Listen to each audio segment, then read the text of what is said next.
Fala galera, aqui é Viver de Dividendos. Nós vamos para mais um vídeo da série Balanços Comentados. Bom, a gente estava meio sumido aí da série, né? Mas agora, sumido não, né? Eu estava focado aí no novo projeto que eu lancei do Papo de Dividendo. Então estava ajustando um pouquinho as coisas lá. Agora acho que já dá para a gente retomar aí os balanços comentados com mais frequência. Bom, a gente vai falar hoje de uma empresa americana focada na área militar. É a Lockheed Martin Corporation. Basicamente, eu cheguei a comentar dela ainda no último papo de dividendo, que eu falei que ela tinha produzido uma arma laser, né? Então, se vocês não viram, dá uma olhadinha lá depois para vocês entenderem o que é. Mas a Lockheed, ela é uma empresa bélica. Ela basicamente produz produtos, equipamentos, presta serviço para o governo americano, para a área militar do governo americano e também para outros países, né? Vamos dar uma olhadinha antes da gente dar uma pincelada nos números dela, vamos dar uma olhadinha no case de negócio dela, entender mais ou menos o que ela faz, né? Esse aqui é o sitezinho da Lockheed, ela basicamente ela é uma empresa, pessoal, bem diversificada. Eu tava estudando aí o mercado de militar americano, né? Tem mas muitas empresas boas nesse setor. Eu aconselho aí todo mundo a pelo menos dar uma olhada lá, porque tem muita coisa interessante. E a Lockheed ela é uma das principais aí nesse setor. A gente tem aí a United Technology também, que tem bastante diversificação, a Boeing. Enfim, tem algumas empresas ali muito interessantes nessa área, que vale a pena a gente perder um tempinho dando uma olhada. Mas eu gosto da Lockheed porque ela é assim, ela tem bastante diversificação de produtos e eu gosto assim do conceito de inovação que eles sempre estão trazendo.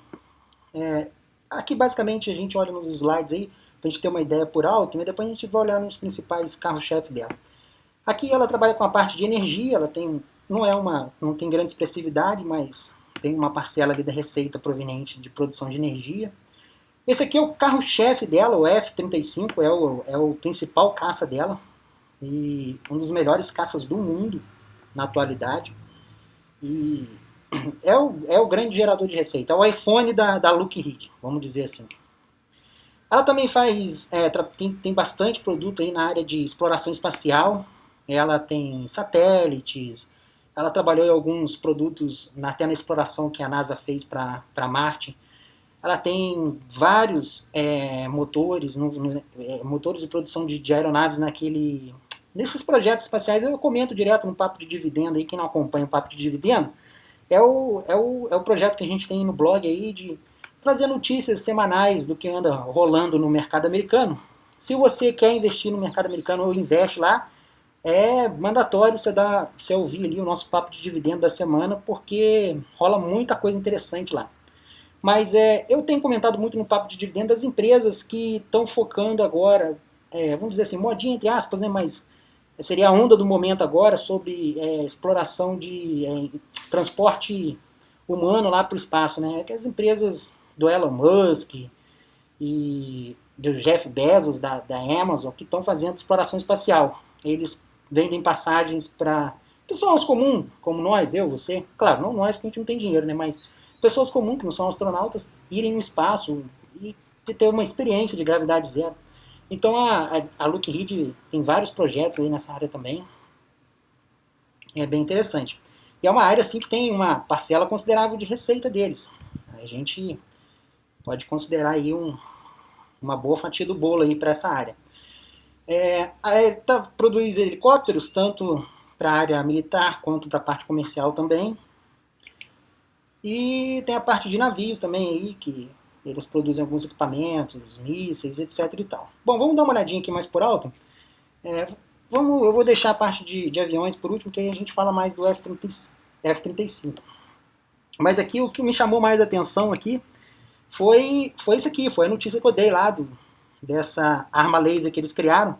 Tem esse vídeo aqui na internet, depois vocês dão uma pesquisada aí, da Lockheed, destruindo praticamente um avião do jeito que está aqui. Eles mandaram um laser em cima de uma aeronave, não tripulada, claro, né? Cara, a aeronave se desintegra no ar. E, além disso, vários outros, tipo, eles fazem um exemplo de alguém lançando um míssil, né, contra o inimigo e a arma laser intercepta aquele míssil e explode o míssil no ar. Então, assim, isso aqui é o futuro, a questão do laser. Parece até um Star Wars aí, né? Quem imaginou que nunca ia chegar nesse ponto, tá aí, ó. Eles já estão comercializando, já botando no mercado essas armas lasers aí. Os Estados Unidos, assim, ele é muito forte na questão militar e tem muita coisa inovadora. Uma outra coisa que me chamou bastante atenção também, quando eu estava estudando a empresa, foi essa bomba elétrica que ela tem aqui, que desativa todos os dispositivos elétricos de uma determinada região. Então, assim, é bem interessante. Você não vai usar isso aqui em qualquer país, né? Por exemplo, não adianta você jogar uma bomba elétrica lá no Iraque, porque, porra, não tem nada lá de tecnologia que use eletricidade assim a tal nível. Mas, por exemplo, se os Estados Unidos sofrer, ou algum país que a Lockheed vendeu essa bomba, sofrer algum ataque precisar de uma represária de algum país que seja um pouco mais desenvolvido, né? Sei lá, uma Rússia, ou uma Alemanha. A Alemanha, acho que nem sei se a Alemanha é liberado para poder ter exército ainda, né? Eu acho que tinha um bloqueio lá. O Japão, há pouco tempo, aí aumentou os gastos com o governo, com o militar, né? Mas o Japão ali tem um certo problema de conflito com a Coreia do Norte ali e tal, eu até entendo. Mas, assim, de repente, dependendo do país, é uma estratégia inteligente. Desarma todos os componentes eletrônicos de uma região e facilita muito o ataque, né? Hoje em dia, que é tudo eletrônico. Então aqui a gente vê aqui a parte de mísseis. Depois vocês dão uma olhada aqui, quem se interessar pela empresa, porque tem muita coisa legal mesmo. A gente tem aqui na parte de energia dela, que ela faz a geração de energia nuclear, através de biomassa, etc e tal. A parte de tecnologia, que biometria, cibersegurança, essas coisas do tipo, não tem assim muita geração de receita nessas duas aqui, mas acho que isso aqui são complementos do resto todo, né, que ela tem que acabar desenvolvendo. E a parte espacial, né, que é onde ela faz voos tripulados, lançamento de veículos espaciais, satélites, orbitando a Terra, enfim, exploração até de asteroides, tá vendo aqui, ó, planetário e exploração de asteroides. Então, assim, Lockheed, ela é bem diversificada em oferta de produtos, mas o principal carro-chefe dela é o F-35. Quem não conhece o F-35, vou só explicar para vocês. O F-35, assim, eu não sou expert nessa área militar também não, mas pesquisei um pouquinho sobre ele, porque quando eu estava estudando a Lockheed, tem que dar uma olhada pelo menos no principal produto, né? Quando você pega uma Coca-Cola é fácil de você analisar, né? Qual a diferença da Coca-Cola? É só você ir lá e beber e você vai saber. Mas o F-35, ele é um supersônico e a característica dele é dele ser invisível ao radar. E, assim, ele é um jato de baixo custo para vender, mas ele foi um dos projetos assim, mais caros já realizado pelo governo americano. Se não me engano, foram 400 bilhões de dólares gastos no F-35. Eu lembro que na época, quando eles começaram a fazer eu li notícias sobre, na época quando eles começaram a fazer o F-35, fizeram duas licitações, entrou na licitação a Lockheed e a Boeing. No final, do governo americano acabou escolhendo o projeto da Lockheed, a Lockheed ganhou a licitação e começou a desenvolver o projeto de fabricação dos caças. Teve um rolo danado nesse F-35 porque o projeto atrasou, aumentou o custo do projeto, eles tiveram que fazer mais aporte, enfim. Mas no final já saiu, já botaram em operação um jato, e eles têm 3 classes, já fabricaram 3 tipos diferentes de F-35, e ele é o carro-chefe aí da Lockheed. Tipo, acho que 50% da receita dela vem desse caça aí. Então a gente tem que analisar isso, levar isso tudo em consideração, porque isso tudo faz parte da análise do case de negócio dela. Vamos dar uma olhada aqui nos releases de resultado, pra gente ver se release aqui, não é esse aqui não. Vamos dar uma olhada nesse aqui, ó. Acho que é esse aqui que tem essa apresentaçãozinha aqui. Aqui, ó. Aqui os clientes, a gente precisa de entender também quais são os principais clientes da Lockheed, né? A gente vê aí que 59% das receitas dela vem do governo americano, Departamento de Governo americano. Então ela é bem dependente do governo americano. 59% é uma parcela bem considerável de todas as suas receitas. A gente vê 20% vindo da parte de comercial, né? Mas assim, a nível de Estados Unidos mesmo, né? Não chega a ser internacional. E a gente vê aí mais 20% de clientes internacionais, que são outros países, né, basicamente, né? E 1% ali inexpressivo da parte corporativa internacional. Mas é uma empresa que depende muito do governo americano, muito mesmo. Então isso daí a gente tem que levar em consideração quando for analisar a empresa. Aqui a gente dá uma olhada quanto que cada tipo de produto corresponde na receita da empresa, né? Como eu falei com vocês aí, ó, 32% vem da aeronáutica, que é o principal carro-chefe deles, né? Que é por conta daquele jato lá, né? E tem outros produtos também lá, né? A gente tem 17% de sistemas de informação, Global Solutions. Aqui 18% de sistemas ligados à exploração espacial, né? Boa parte disso deve vir da NASA, desses 8 bilhões de receita. A gente vê 7 bi de receita por conta de mísseis, né? Produção de mísseis, né? E mais 7 bi, que é 16% de... Essa aqui são deve ser treinamento, né? E aquelas missões simuladas, né? Ou missões mesmo, né? De combate mesmo, onde ela tem um custo ali. Mas isso daí é para vocês entenderem. Aqui do lado, aqui, ó, a gente vê... Lembra que eu comentei com vocês aí do Five Eyes, que são os 5 olhos? É um grupo de países de língua inglesa que se fecharam para formar um grupo militar, né, de autoproteção, né? Que aí a gente soma o Canadá, os Estados Unidos, a Inglaterra, a Austrália e a Nova Zelândia. Eu tinha me confundido na época, quando eu comentei sobre isso, eu coloquei o Japão na jogada, mas o Japão não tá não, são esses 5 aí mesmo. Mas o Japão, apesar que o Japão tem depois da Segunda Guerra, tem uma familiaridade muito grande com os Estados Unidos. Quem não sabe, eu acho que logo depois da Segunda Guerra eles queriam até anexar o Japão aos Estados Unidos, colocar o Japão como um estado americano. Aí deu umas altas tretas lá e acabou indo pra frente essa história. Mas enfim, a gente vê aí que a maioria dos clientes aí, dos empregados estão nos Estados Unidos, mas eles têm aí alguns empregados ainda no Five Eyes, que são os 5 olhos. Então esses países aqui eles se protegem mutuamente e militarmente. Então geralmente boa parte aí das vendas da Lockheed estão aqui nesses 5 países. Claro, ela vende muito para Israel, para a Turquia, enfim, para outros países que não estão aí nesse grupo aí da patotinha aí, da americana. Beleza? Bom, só para finalizar aí o case de negócio dela, a gente é uma empresa assim que ela é muito dependente do governo americano, como eu disse. Então quando você vai entrar numa empresa desse tipo, você tem que ter a consciência de que você vai estar sujeito a políticas americanas. De modo geral, os Estados Unidos, eles são os países que não podem pestanejar na questão militar, porque eles têm um alvo pintado nas costas deles. Então a todo momento outras nações querem tomar o posto ali de nação predominante ali, de ter uma influência maior no globo. E eles são confrontados constantemente com isso. A gente vê aí que a maioria dos países que estão em conflito quer falar que os Estados Unidos, vou pegar os Estados Unidos, vou pegar os Estados Unidos. E então assim, a questão militar lá nos Estados Unidos não é uma coisa que vai acabar da noite pro dia, correto?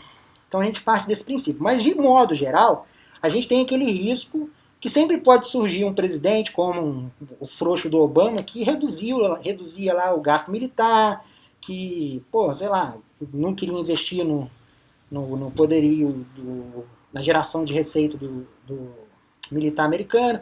Então corre esses riscos aí de pegar um presidente assim mais pacífico, entre aspas, né?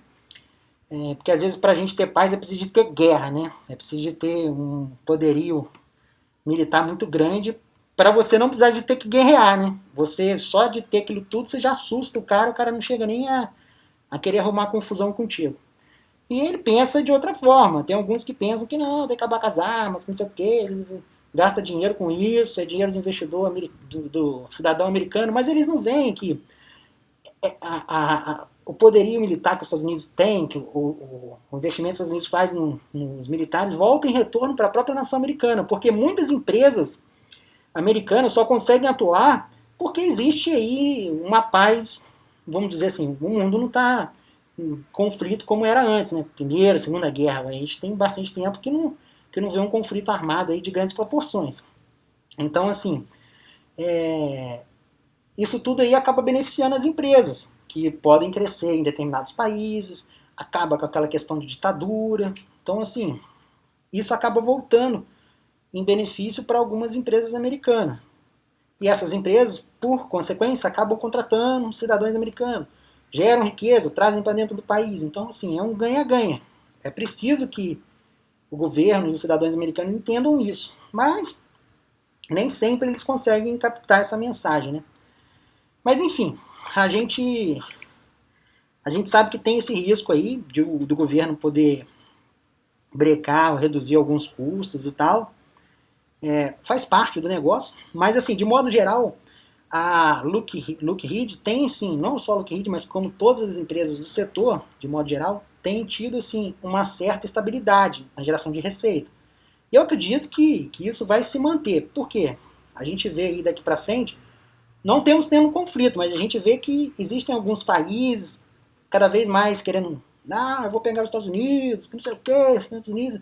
A gente vê Estado Islâmico crescendo em força, Coreia do Norte. Então, assim, esse risco de conflito acaba sendo benéfico para os militares, porque mantém o povo alerta, né? Acorda a situação ali do povo ali para esses conflitos. Então eu acredito assim que a geração de receita deve permanecer nos próximos anos. Quem for querer investir numa empresa como a Lockheed, até mesmo para longo prazo, pode ter certeza aí que vai ter uma geração de receita garantida. E por conta dessa geração de receita ser muito, muito certa, ela às vezes acaba sendo. A gente vai fazer uma avaliação aqui depois dos números dela aí, a gente vai ver que ela está até sobrevalorizada no mercado. O pessoal acaba pagando um prêmio por isso. Porque enquanto que os outras empresas dependem muito do mercado, às vezes o mercado pode vir uma crise, porque não estou falando que a Bolsa Americana está no topo histórico, que vai acabar o mundo, que vai vir uma crise econômica, que vai destruir tudo. E aí fica aquele medo no ar. E empresas como a Lockheed, que tem uma receita através do governo, passam tranquilo por esses momentos. Mas é uma coisa que, assim, tem que fazer uma avaliação, você que for entrar. Assim, um outro ponto favorável a ela é a elevada barreira para a entrada de competidores. Por quê? Não é qualquer empresa que vai chegar ali e, vou produzir um caça agora e vou vender para o governo americano. Não é assim simples. Primeiro tu precisa de ter vocês podem ver que os produtos da Lockheed têm uma tecnologia embarcada muito grande, né? Assim, coisas que a gente nem imaginaria aí de estar vendo. Para mim eu ia morrer, não ia ver uma arma laser, entendeu? E hoje em dia a gente já vê isso daí sendo colocado no mercado, né? Então assim, é uma tecnologia embarcada muito grande. Então, a tecnologia ela acaba também criando uma barreira contra os concorrentes, entendeu? E também a gente vê também que existe todo um lobby ali, né, na indústria militar, né, na indústria bélica, e não é qualquer um que chega e, vou vender agora para você, governo, militares. Não é assim que funciona a coisa. Por conta de ter uma política assim, vamos dizer, de segurança, né, de informações, de passar a trafegar dados ali que são militarmente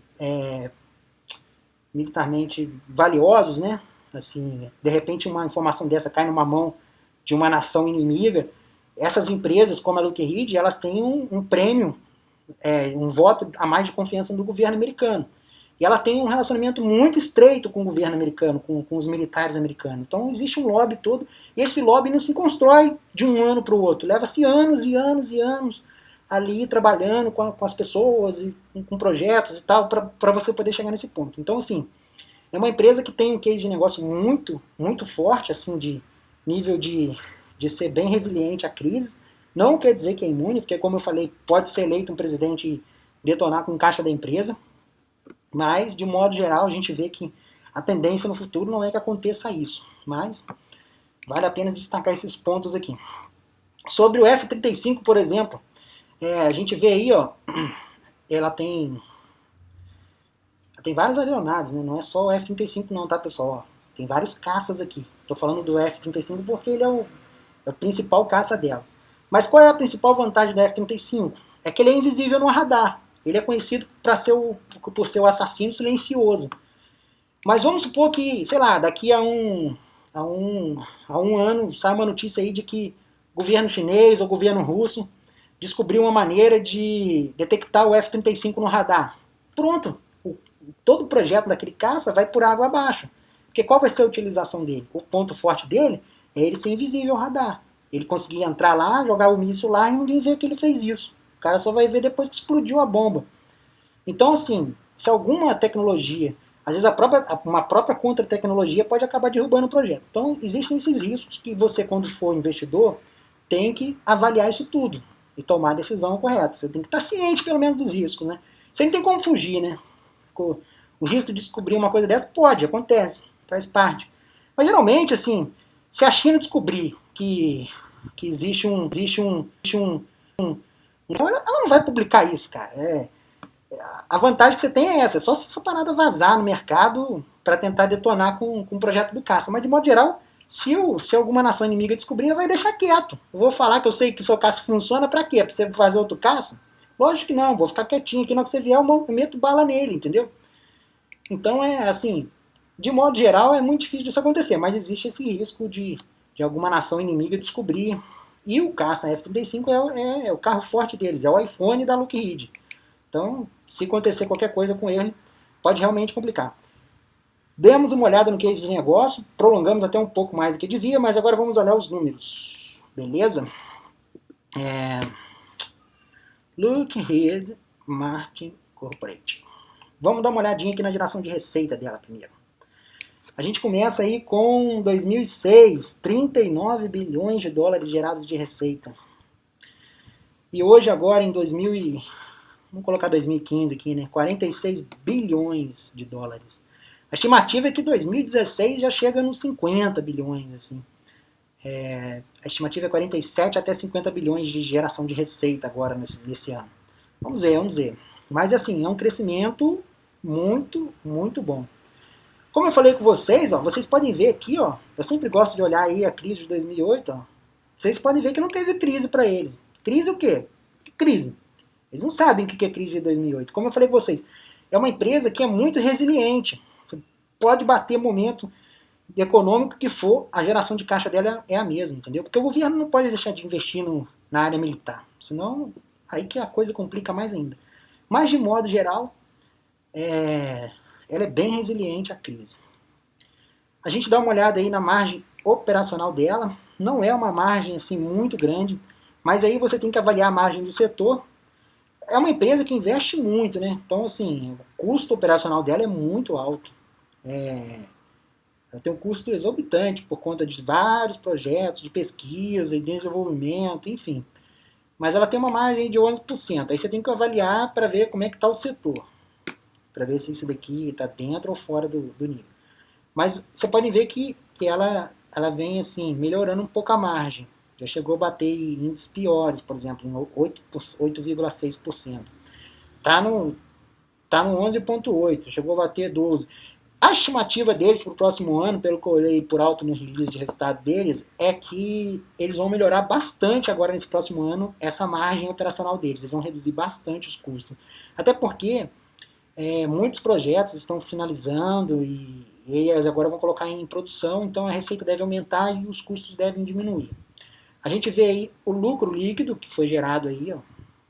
A gente vê que 2006 estava com 2,5 bi de geração de lucro líquido e agora em 2015 fez 3,6 bilhões de geração de lucro líquido. O lucro líquido não cresceu tanto assim quanto eu esperava, não. Teve um crescimento sim, mas para mim eu esperava que fosse maior. Mas a gente vê aí que teve aí um crescimentozinho sim. Vem aí 3, teve até uma queda comparada a 2014, né? A gente consegue ver aí o lucro por ação. Esse sim teve um bom crescimento. A gente vê $5,8 por ação, né? Isso aqui é por conta que eles foram comprando as ações. Se você for ver aqui, ó, o número de ações, ela vai diminuindo. Isso é um bom sinal quando a empresa recompra ações. Significa o quê? Sempre que vocês forem comprar uma empresa americana, observem se ela tem uma tendência de comprar ações. Vocês vão começar a ver que esse número aqui, ó, ele é maior e ele vai diminuindo ano a ano. Por que isso é importante para nós, acionistas? Imagina um bolo. Quanto mais gente tiver para você dividir aquele bolo, menor será o pedacinho para as pessoas.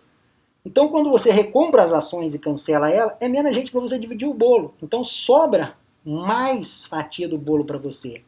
Às vezes, a empresa não distribui uma grande quantidade de dividendos, mas ela recompra bastante. Então, acaba automaticamente, assim, sobrando mais grana no seu bolso. E também acaba subindo o valor da cotação e tal. Então, é bem benéfico. A empresa vem crescendo os dividendos desde 2002. Então, a gente vê aí que é uma empresa de crescimento de dividendos. Tem mais de 10 anos de crescimento. O payout dela é um payout bem razoável. Assim, tá 53%, mas já teve bem menor, já teve 22%. A gente vê aí que ele está crescendo os dividendos, mas à custa do payout, né? Ela vem aumentando o payout. É porque eu falei com vocês, o lucro dela não está crescendo tanto quanto se esperava. Tem que acompanhar aí essa questão do lucro. Mas não é nada assim que você fala, vou jogar no lixo essa empresa. Não, gente. É fazer uma análisezinha e dar uma olhada para ver o que está acontecendo de lucro aqui, por que o lucro não está crescendo. Mas ela vem crescendo os dividendos comendo payout, porque ela estava com 22 e agora está com 53, você pode ver que ela foi subindo payout ano a ano. Mas é uma empresa que você tem que dar uma olhada aqui nesse dado aqui, que é muito importante. Beleza? Vamos dar uma olhada aqui no fluxo de caixa livre.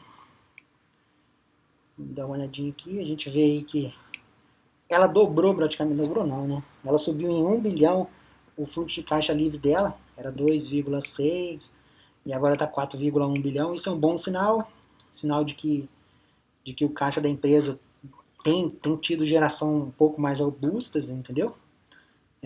Por conta aí, às vezes, de projetos que ela faz de pesquisa e tal, pode ver que ela não tem de distribuir muito desses dividendos aqui que ela recebe livre, né? De fluxo de caixa livre.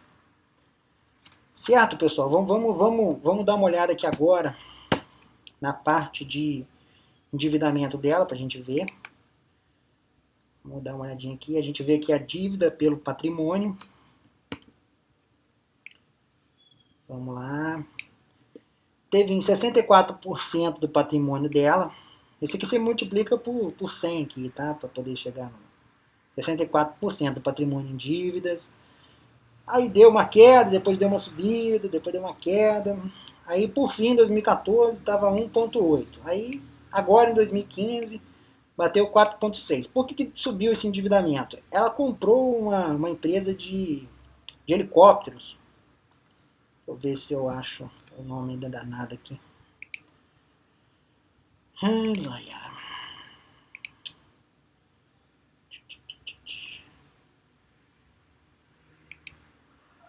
Essa empresa aqui, ó, Sikorsky.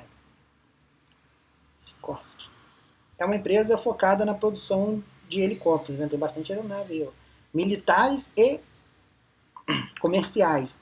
Então ela comprou essa empresa aqui esse ano, por isso que o endividamento dela subiu bastante. A empresa ainda não refletiu na geração de receita dela. Certamente essa receita vai subir bastante também. Vamos ver como é que é a geração de lucro, né? A margem desses helicópteros aí, né? Mas de modo geral, o que acontece? A gente, quando vai fazer a análise do endividamento, a gente não pode só olhar a dívida, tô devendo 3 bilhões, e aí, mas qual é o problema disso? Se ela tem caixa para pagar esses 3 bilhões, não tem problema nenhum, entendeu? O que você tem que analisar na dívida, o endividamento, é esse aqui, ó, é o índice de cobertura de juros. Esse índice de cobertura de juros é muito importante, porque é ele que vai dizer se a empresa consegue pagar os juros ou não da dívida. A gente tem uma estimativa aí de que é o seguinte, ó, se a empresa tem mais de 5, nesse índice, 5 pontos, significa que ela tem um endividamento saudável. Se a empresa tem entre 5 e 3 pontos, O endividamento já começa a ser preocupante. Significa que está mais ou menos, mais ou menos. Se ela tem menos de 3 pontos aqui, significa que a empresa já está tendo dificuldades com o endividamento. Ok? Então, a gente dá uma olhada aqui, a gente vê aqui 12 pontos de índice de cobertura de juros. Não é um mau indicador, é um bom indicador. A dívida dela está totalmente equilibrada, entendeu? Vocês podem ver que foi subindo a dívida, mas a geração de caixa também foi subindo junto. Então você vê que a dívida não desceu muito, entendeu? Apesar de que, olha só, antes da compra estava com 16 pontos, caiu para 12, mas não está ruim ainda. Ainda está um endividamento bem equilibrado. Ok? Vamos dar uma olhada. Não, acho que fechou, né? Fechou. Vamos dar uma olhada aqui na parte de cotação para a gente ver o que aconteceu com o preço dela. Ela está cotada aí a 220 dólares. Vamos ver o que aconteceu nos últimos 5 anos. Aí, ó, 174% de crescimento nos últimos 5 anos. A gente olha aí nos últimos 10, 190%. Então, o investidor que entrou aí há 10 anos atrás teve um ganho aí de 190% nas ações. É um bom ganho, não é um ganho ruim. Se a gente for colocar aí, ó, 190 dividido por 10 anos, vai dar 19, né? Sei lá, 19% por ano dividido por 12, 1,58%. Vou colocar aí, conta de padaria, né, galera? Mas, tá bom, é um rendimento bom. Se a gente computar aí.